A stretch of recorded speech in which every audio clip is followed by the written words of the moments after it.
as most of you already know, Daphne is a distinguished university professor in the Department of Psychology, Neuroscience, and Behavior at McMaster University. Daphne is really remarkable in the breadth of her contribution to vision science, and she's really well known for her work in basic science in the understanding of typical and atypical visual development, but also in translating this basic science to health policy and initiatives. And that's very impressive, I think, and quite demanding effort and work on her behalf. And she's also made contribution to the Canadian scientific community overall through her involvement in Tri-Council initiatives and activities, most recently on the panel for research ethics. That's the Tri-Council panel. She has a long list of awards and honors. I'll just highlight that she's a fellow of the Royal Society of Canada, and she received the Donald O. Hebb Distinguished Contribution Award from the Canadian Society for Brain Behavior and Cognitive Science in 2015, and also an award for outstanding service at McMaster from the Faculty Association. She publishes books, has hundreds of journal articles, and we're very, very lucky to have her here speaking to us today. Welcome, Daphne. Well, thank you so much, Lori, for that elegant introduction. I'm going to start sharing my screen. Ordinarily, I come to the York Vision Group and I give a talk that might start like that: how the baby learns to see, talking about basic visual development from birth up to adolescence, when vision is essentially adult-like, and talking about how it's altered by visual deprivation from cataracts. So there might be a subtitle called Critical Periods Revisited. And I gave a talk with exactly that title about 2 weeks ago through the Ben Gurion University online seminar series. But today I'm going to talk about my adventure into kindergarten. I retired in 2012. I continued to do work on visual development and its alteration by cataracts. But I also started to move out of the ivory tower and into kindergarten. Because as I retired, I learned that Ontario stopped screening the vision of children in schools back in the 70s. And that is appalling. It's appalling because some 3 to 5% of children below 6 years of age have amblyopia. That means they have reduced vision in one eye because the two eyes are not sending the same input to the brain, perhaps because of a squint or strabismus like in this child, or perhaps because the eyes have different focal lengths. One eye is focused for near and the other for far, and because the accommodation is consensual, input from one eye is always out of focus.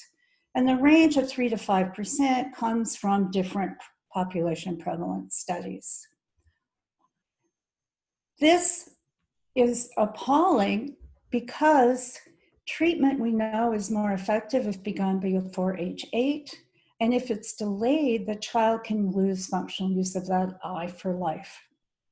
It also affects learning in school.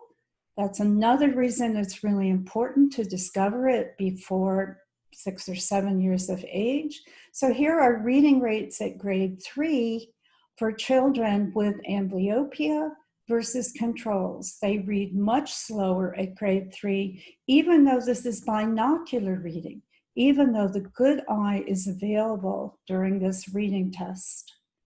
Treatment for amblyopia hasn't changed in 150 years.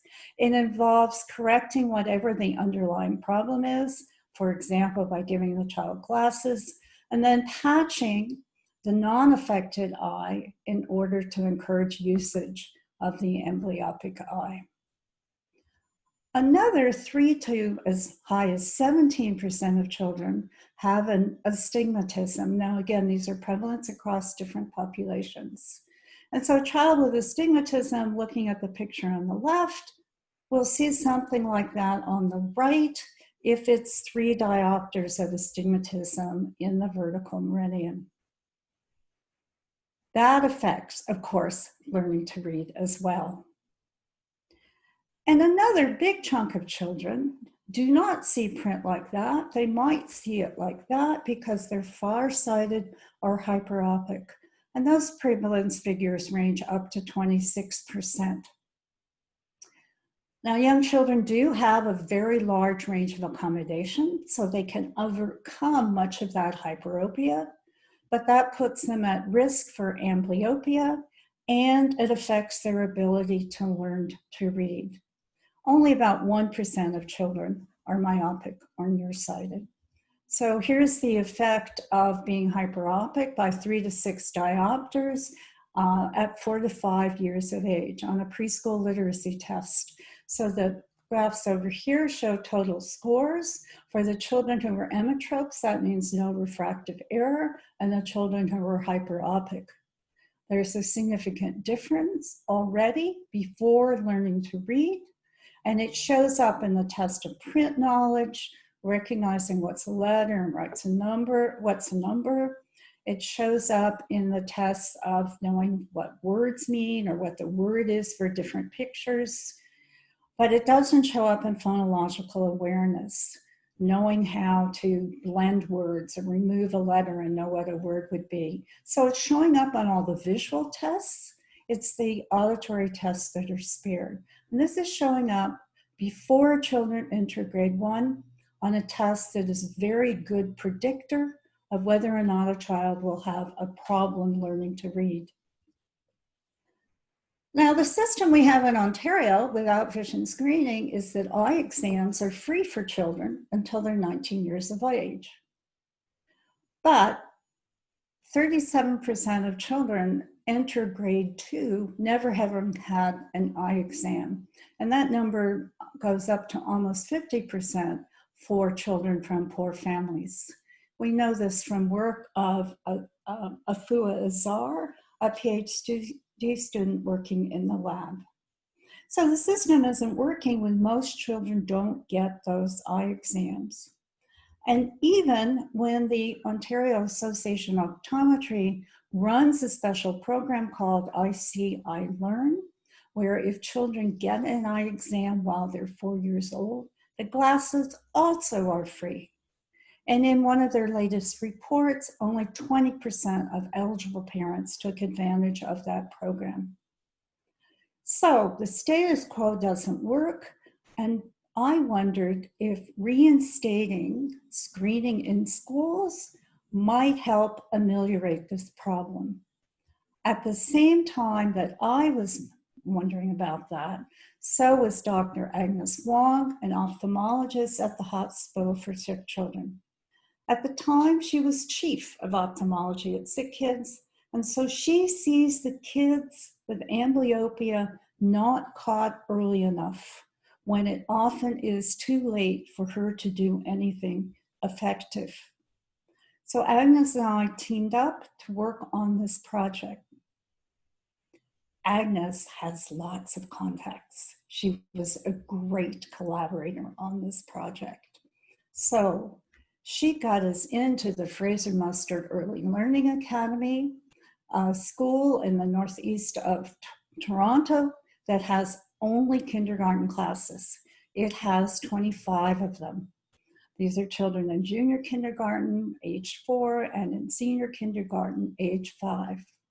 She also got us teamed up with the Toronto Foundation for Student Success, a foundation affiliated with the Toronto District School Board that goes in to provide vision screening in grade 5 in high-need schools in Toronto, and then to provide in-school optometry exams and free glasses. So these were our partners on this first adventure. We used the 5 best evidence-based tools available when we started in 2014. So we tested acuity, of course. We tested it monocularly because amblyopia shows up typically in just one eye.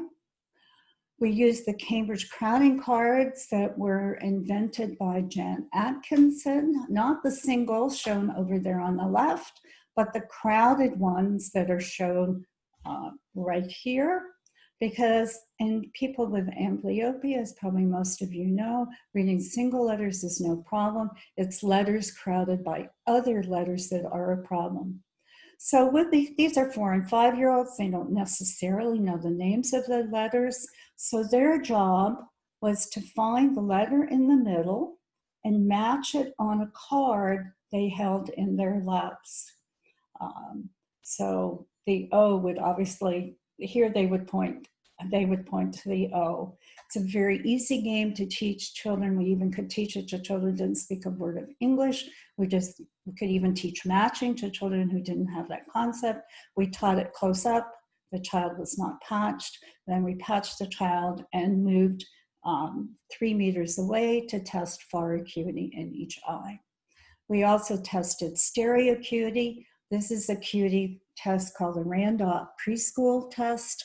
It's been adapted for preschoolers, so it's matching. They're wearing polarizing glasses, and there's the polarized surface on the right over here in the snow, and that allows the child to find shapes looking like those over here, hiding in the snow over here.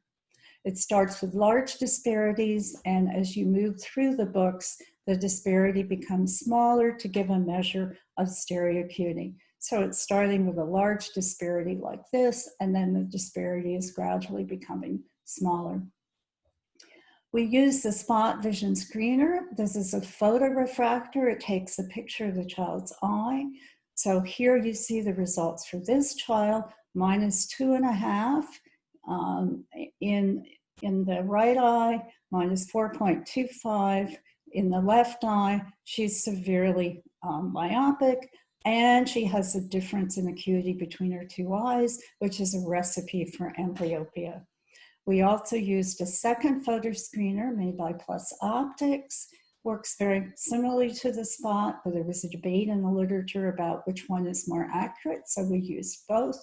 So here's the picture of the child's eye. The child was photographed by looking at that smiley face, and on the next screen, it will tell us what the result was. In addition, we used something called the Pediatric Vision Scanner. This was an experimental device designed to directly detect eye misalignment. Eye misalignment, of course, is a risk factor for amblyopia. Because it was experimental, not licensed yet in Canada, or actually at this time, even in the United States, we had to get permission from Health Canada, a special permit, in order to use it. So here's the design of the study. We have our 5 tests that we used with each child. Then every child in the study got a full optometry exam at school with drops with cycloplegia. And then if the child needed glasses, they were dispensed at no cost. Okay, so we're doing full eye exams in school. That meant we had to buy all of this equipment. And we also had to buy portable carrying cases that could be protect the equipment and could be managed by a research assistant, which meant we needed money. I skipped something back here. We're doing these 5 tests. We follow good experimental procedure. We have standard training and supervision for the trainers. Each test was done by a different screener who was kept blind to the results from the other tests to prevent bias. The tests were given in random order. There was a unique random order that we had for each child. We had ID numbers instead of the child's names on all of the sheets to protect privacy. Okay, so we needed big bucks in order to buy all of that optometry equipment as well as the screening tools. So here we had to start applying for grants. And I had to learn a new lingo because nowadays any grant you apply for requires that you have a section on knowledge translation and implementation science. Agnes, fortunately, has a colleague, Helen Damaris, who is an expert in these areas. She was brought onto the team and she taught me all the lingo. I think it boils down to interacting and collaborating with all the stakeholders that are involved in the study. So it involves doing the things we would have done anyway, but I knew the jargon to label them because, of course, we met with the principals. We went to the parent-teacher night. We had information in all the school bulletins. We met with the glasses company. We met with the optometrists. We met with the teachers. We sent updates to the teachers in the schools. We met with the ministry to tell them that we were doing this, but I knew the labels to put on all of those things in that grant proposal. We also, very importantly, formed an advisory committee consisting of the vice principal, parents, the research officer for the Toronto District School Board, and various research staff. Okay, so we're going after money, and we had trouble. We had trouble for two reasons. We had trouble getting money and we had trouble getting published. And we ran into the same problems in each case. One problem was, well, but the VIP study already settled that. They already settled all of the questions there are about vision screening. Or why aren't you doing things in exactly the same way the VIP study did? The VIP study, very clever acronym, is the Vision and Preschooler Study run in the States. It's a very good study. There are lots of publications out of it, but it was conducted in the early 2000s with tools that are obsolete. It was also conducted in the United States, where there's a different medical care system with a heavy emphasis on not having any false alarms at all. They were willing to tolerate misses in order to reduce the number of false alarms. We had the opposite bias. We didn't want to have any misses and we're willing to tolerate a fair number of false alarms to achieve that. This study was also run in Head Start centers for poor children, so it didn't use representative population. That was one problem that we ran into when we applied for funding and when we tried to publish our results. A second problem was the reviewers would say, well, it's obvious one needs to do vision screening. There's no point in funding your study. Or there is no design that is airtight, perfect, and therefore there's no point in funding your study. But we were persistent. We learned how to address these criticisms. And so we got an initial grant from Prevent Blindness America. We got a bunch of private donations. We got donations in kind. We got free glasses and opticians through the Gift of Sight and Sound program. We got discounts on equipment. We got help from various research centers. And that allowed us to get started. And then with the pilot data, we got some big bucks as a collaborative health research project grant from NSERC and CIHR. Okay, we also needed ethics approval. We needed ethics approval from McMaster, Sick Kids, Toronto District School Board, and Health Canada. Health Canada because we were using an experimental device. The model consent form from the Hospital for Sick Children is 35 pages long with 15,000 words. We wanted a simple consent form for these parents. In fact, this is what we wanted, and eventually we won our case. Dear parent, we would like permission to test your child's vision. Children who see poorly are likely to have problems in school. That is why we want to test your child's vision. We also wanted the consent portion to read like this.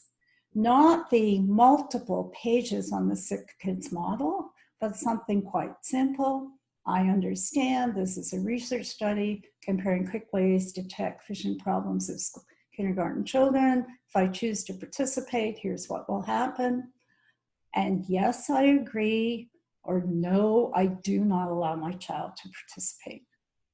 Well, with a lot of delays and quite a bit of persuasion from Agnes Wong, we managed to get this consent form approved.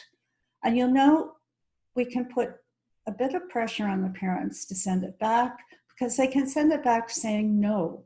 That allowed us to do repeat requests for it to be returned. That allowed us to tell the school which ones had not been returned, so the teacher could also have a word with the parents. Okay, when we went to McMaster for ethics approval, they're all for simply worded consent forms, but there was a big emphasis on privacy. They wanted us to take lots of precautions so the teachers and the principal would not know which parents had said yes and which parents had said no. So we had a rather elaborate procedure where the consent form came back in an envelope that was sealed and addressed to us, so we would know the answer and the teachers would not. Of course, the reality is that when we were in the school during screening, some children came down from screening, ones whose parents had consented, and some stayed in the classroom, the children who had not consented. And often the teacher helped us by bringing the children down whose parents had consented. So the reality was, this was no secret from the school, but there's so much going on in schools. I doubt that the teachers even noticed or made note of which children were in and which were out. Okay, so this is what happened. We tested 709 children through the whole protocol. It took us 2 years of recruitment to do that. So we lost about 25% because either the parents did not consent or the child was absent whenever we were screening.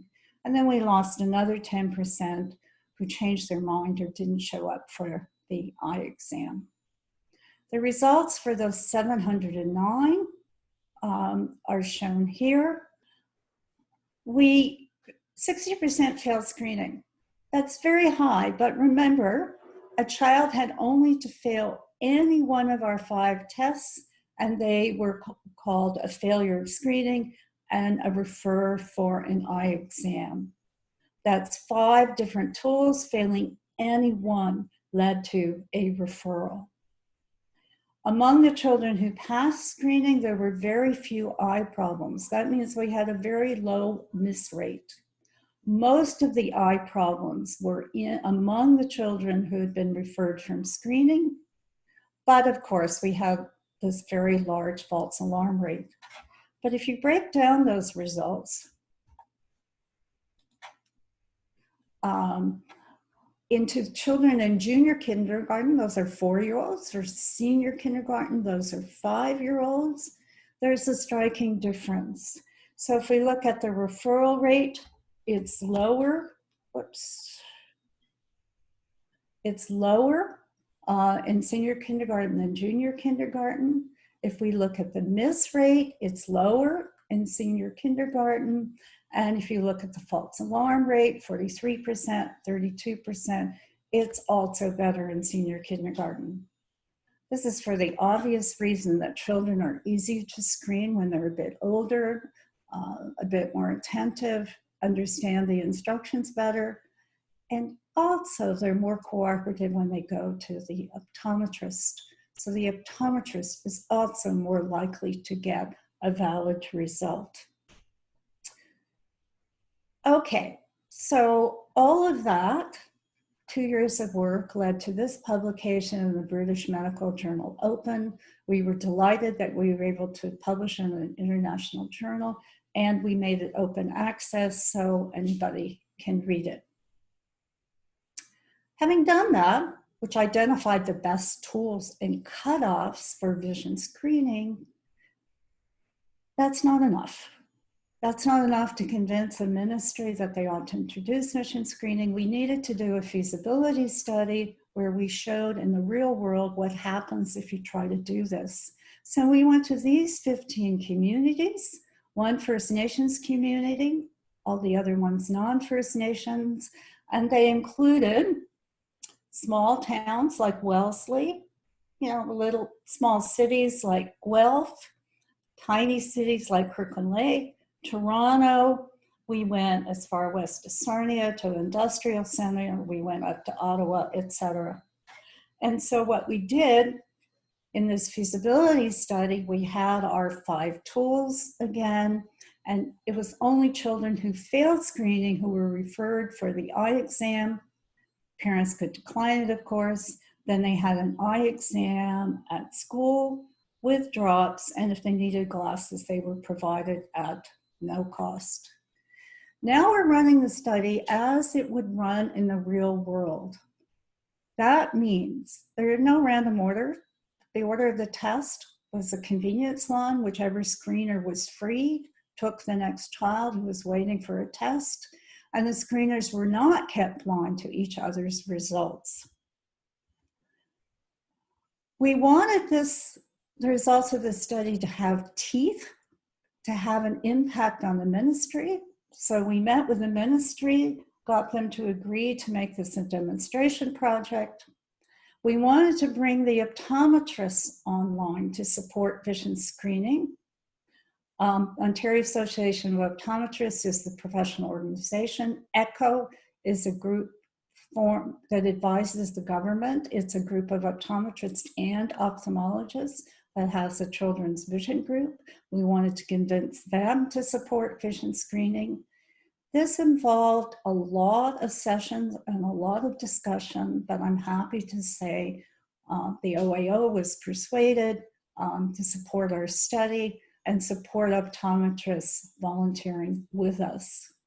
Along with the Ontario Association of Optometrists, we got their partners, the ICI Learn program. At the time, Nikon was supplying free lenses for eyeglasses, and OGI was providing free frames. And that program was extended to include 5-year-olds as well as 4-year-olds. We had lots of other partners. We didn't, because of the obvious need for vision screening, there were volunteer groups doing it all over the province. With the Lions Club in the Waterloo region, we collaborated with trainees from the University of Waterloo School of Optometry, 3 public health units, the University of Ottawa medical student group called iScreen that had been going into Ottawa schools and doing vision screening. In fact, they created a bit of a problem for us because they had so many volunteers, we didn't have enough schools. It's kind of a nice problem to have. We also had to bring all of the school boards on board, make sure that they wished us to bring the program to schools in their areas and work with them to select the particular schools. I must say school boards were very eager to have our program. We had to find optometrists to go into the 52 schools where we offered this program. And we had to get ethics approval from many of the school boards, from, of course, the Kids McMaster and Health Canada, and from the ethics boards of the public health units. And that process was very, very slow. And I must say, every time the school board wanted a change in the wording of the consent form, we had to cycle back through all of the other ethics boards to get that change approved. Okay, given the size of the project, we had to operationalize a lot of new procedures. We had to have standardized training for the local coordinators and screeners we hired. We had to buy a second set of screening equipment because we were often simultaneously in 2 different communities, and a second set of optometry equipment plus the cases to send it. We had to have standard procedures that could be followed by a local coordinator anywhere in the province without our being around to ask a question. We had to have data entry procedures that could be used by multiple players with minimal training. We had to have data integrity checks. We had to have security on all of the data when it was remote and when it was being transmitted to us centrally. And I'm very happy that my husband, Charlie Maurer, volunteered to create apps on an iPad that we shipped all over the province, which was very easy to use, and a centralized database to which the data were sent securely. I'm going to tell you about the results from 42 schools, not the one on the Indian Reserve, not the ones in Toronto. So over 2 years, we collected data from almost 7,000 children. We had name tags so we could get the child back to the right classroom and connect them with the correct clipboard. And there's the clipboard now showing all the results to be recorded for that child. So here's what we found from that almost 7,000 children. Each set of bars comes from one of the 43 schools. The blue is from junior kindergarten, the red is from senior kindergarten. As expected, the referral rate on average is much higher in junior kindergarten than it is in senior kindergarten. And look at the variability across schools. Now, some of that variability is from cohorts, because you can have a school where the referral rate, like this one, is very high in junior kindergarten, but kids just 1 year older. It's fairly average referral rate. But also some of it is probably socio-demographic, because here's, these schools, there's a low referral rate at both ages. This one right here, there's pretty similar rates for junior and senior kindergarten. It's a lot of variability in what's happening across year and across schools. Children who were referred got this clever report card we copied from a public health unit. They use it for their dental screening. So that it's either red, your child needs an eye exam, or we've scheduled it at school, da da da da. And there was a permission form to indicate whether or not the parent consented and whether or not they wanted to change a time. Yellow, your child was absent. We suggest you go to an optometrist for a full checkup. Or green, quick checks indicate no problem. You still might want to have an optometry exam. Do the parents follow up when they get a report card like that? Well, almost 78% of those children were examined. 10% are no-shows, a bunch don't return the form. And there were additional about 200 parents who told us their child was already seeing an optometrist, and so that was fine. That child didn't need to see our optometrist. Another important part of our program all over the province in these 52 schools was what we call Glasses Day. We went back to the school where the glasses were dispensed, and we celebrated all the children who had received glasses. Here they're in a classroom. The 3 children in the front have their certificate with their name on it, celebrating them for receiving their first pair of glasses. The other children have funny glasses, so everybody's wearing glasses. Here's another school where there was a school assembly about vision health. This is from the newspaper reporting what we did in Kirkland Lake. Okay. This program seemed to work. We had a fair number of teething problems, but we could roll it out in all sorts of communities, all sorts of schools. And as a result of the program, 7% of the children we screened were identified as having amblyopia or a serious amblyopia risk factor. That's 7% of those we screened. Not those who got an optometry exam, but just those who participated in the screening program. And when we ran the same program in high need schools in Toronto, that percentage goes up to 13%. We went back the next year, and instead of having the follow-up optometry exams at school, we moved them to the optometrist's office.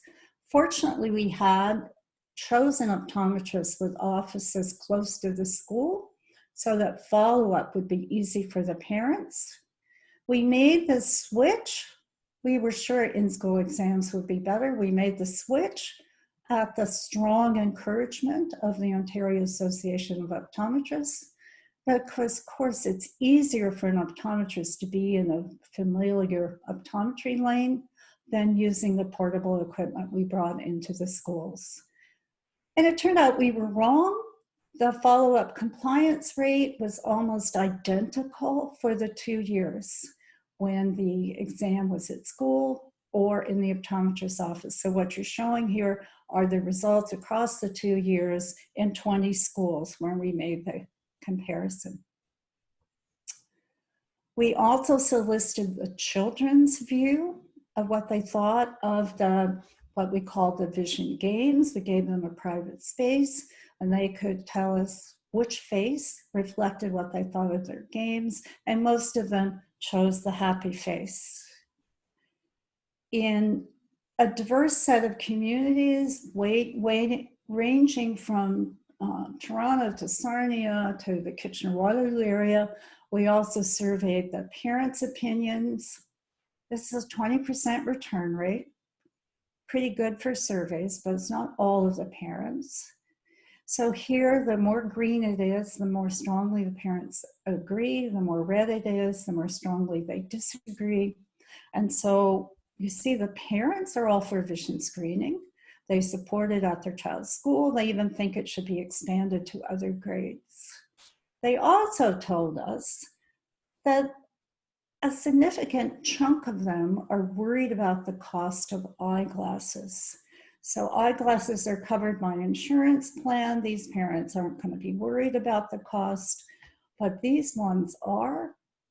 And look at this. I'm worried about the cost of future eye care for my child. I would say 30% of the parents are worried about cost. White means the parents didn't answer the question, so we don't know what they think about that. Okay, that 2 years of work led to this publication, which came out just at the beginning of the COVID lockdown. It's in the Canadian Medical Association Journal. We're very happy about that because that goes to all the MDs in Canada. Now, I've just told you about 6 years of work and the second publication.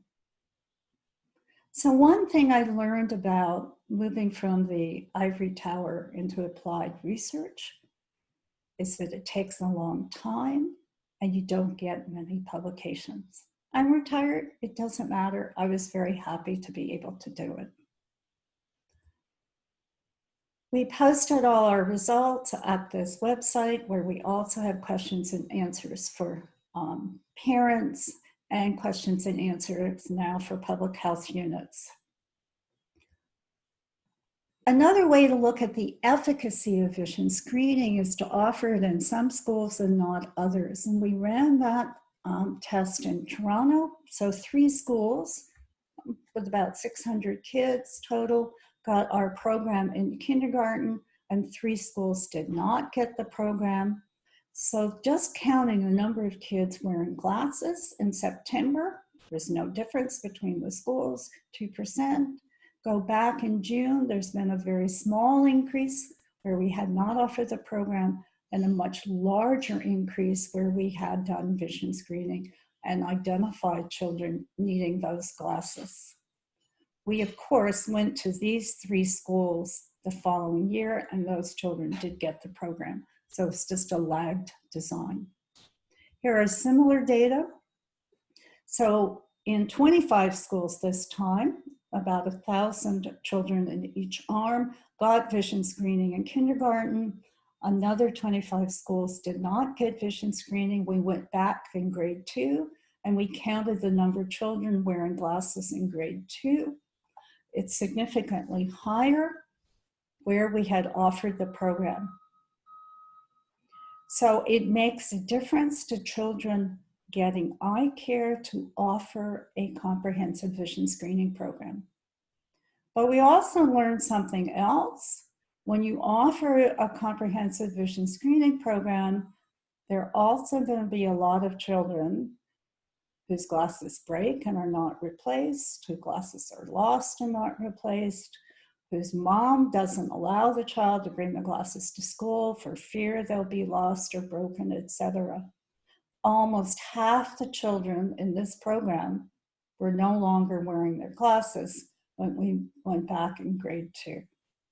That underscores the inadequacy of offering the vision screening program in kindergarten and not doing anything else.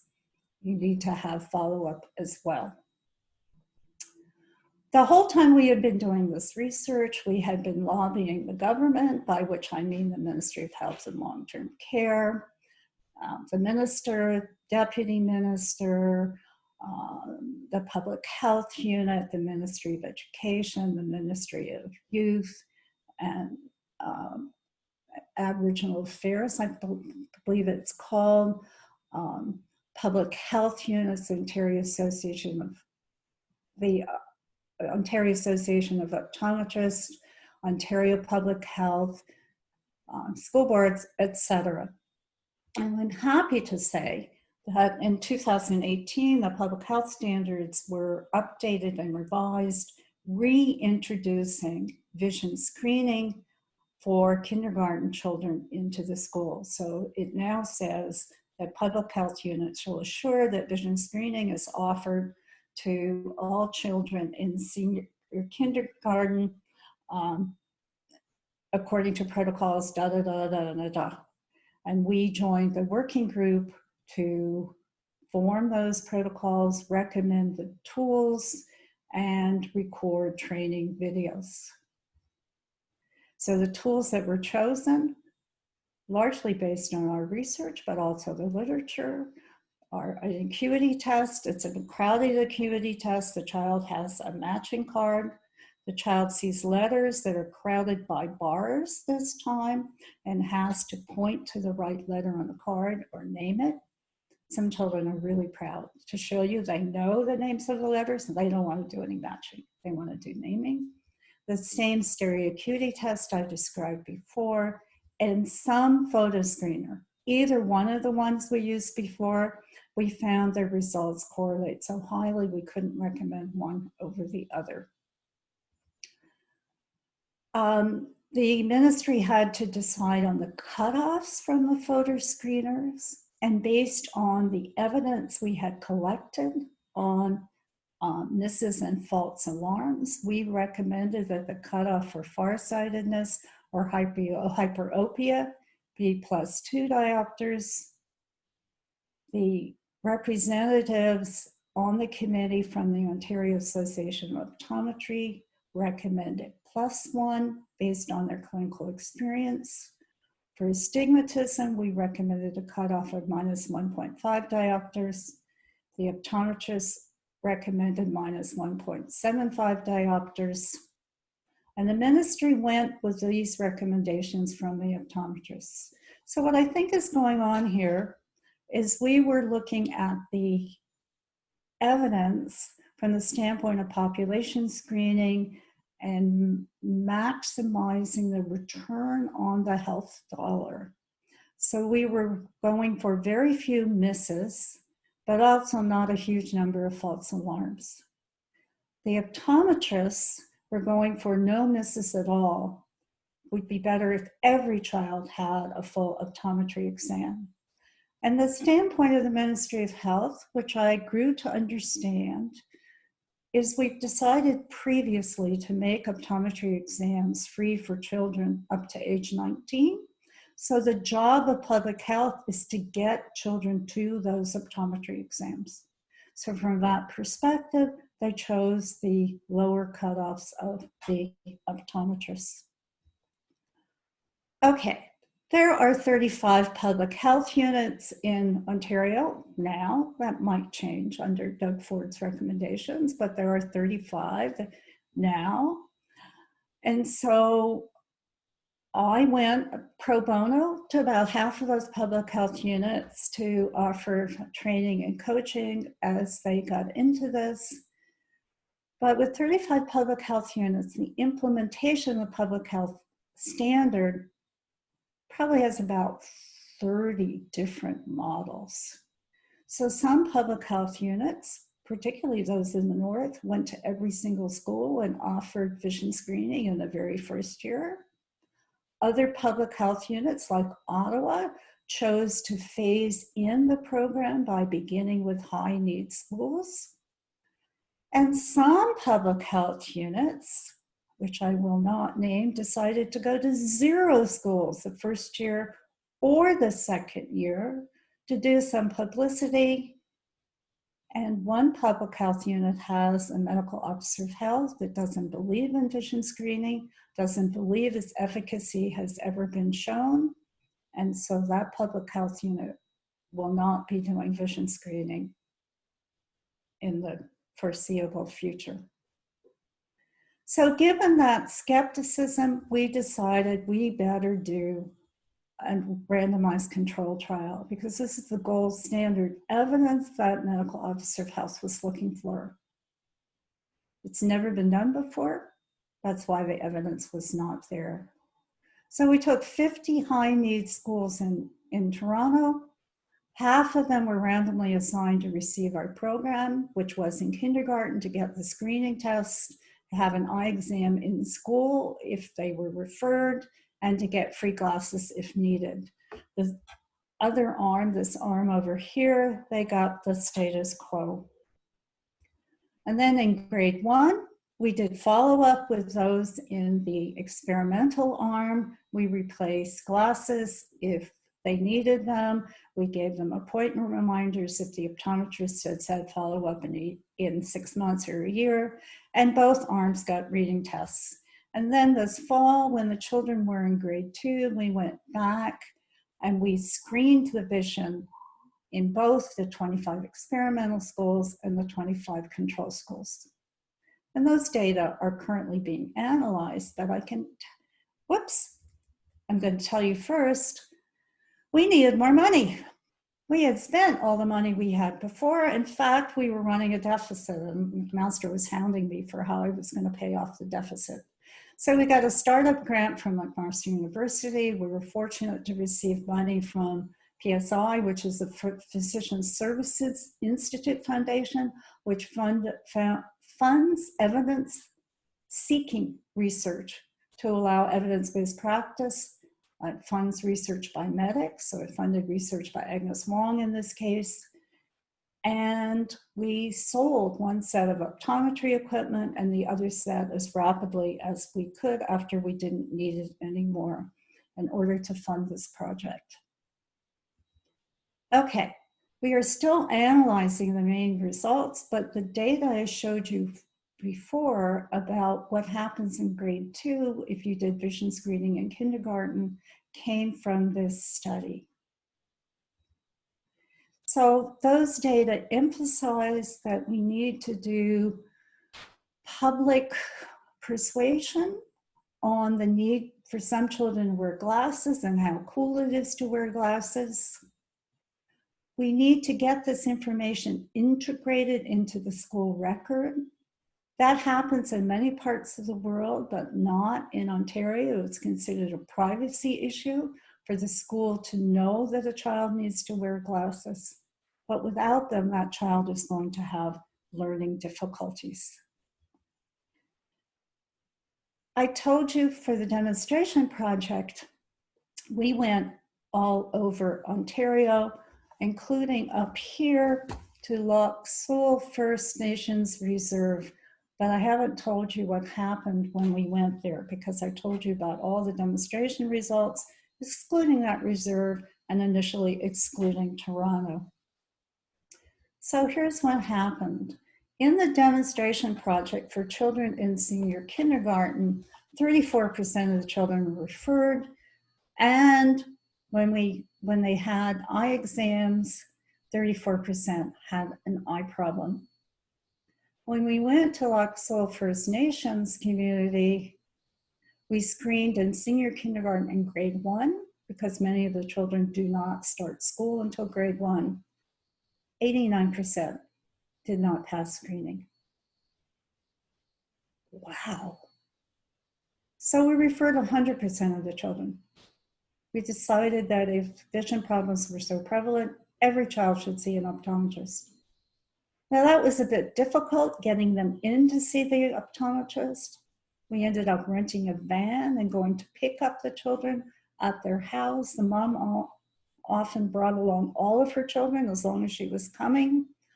So we only managed to get 45% of them in for the eye exam, unlike our typical success of 70%. But among the children who were seen, 67% turned out to have an eye problem, mostly astigmatism. And what that tells us, and that's typical of the literature, very high prevalence of astigmatism in Aboriginal communities. So what that means is our screening model is inappropriate for Aboriginal communities. It needs to be a system for getting an optometrist into those communities to examine all of the children.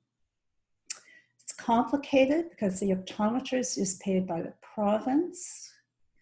The money to fly an optometrist in, to rent the optometry equipment would come from the band council's allocation from the federal government, and any needed glasses are paid for by the federal government. So the multiple jurisdictions make it complicated for such a model to be set up, but it's clearly needed. So that's what I've been doing as my retirement project. I've learned a lot about the reality of applied research, and I'm really glad that I had found the money and the collaborators to be able to do this over the last 6-7 years. And these are the pillars of the program, the 2 individuals who made it possible to lug all that equipment around and to go into all of those communities. So I'm obviously grateful to all of the funders and all the collaborators I mentioned as I go along, but these 2 people are very special in having made it possible. Thank you very much.